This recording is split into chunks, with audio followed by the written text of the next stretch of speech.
عليكم اخواني الكرام، مساكم الله بالخير. بفضله تعالى سيتم ارسال طيره الفحل.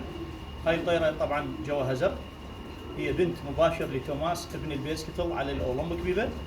اولمبيك بيبا اول ناشونال كي بي دي بي سبرنت فئه الافراخ، والبيسكتل اول ناشونال كي بي دي بي سبرنت. هاي الطيره والفحل انتجن ابو هاي الطيره اللي هو توماس.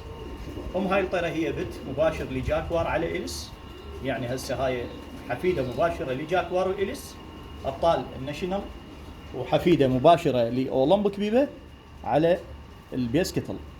طيره طبعا عندها فرخات، راح تروح احد الاخوه من بني اسد محافظه البصره. نسال الله ان يبارك له بهاي الطيره ويشوف الخير والبركه. راح يتم تركيبها طبعا على فحل هو ابن مباشر لبورش العراق، طير ضخم طويرني مسبوق. هذا الفحل امه اول ايس بجن.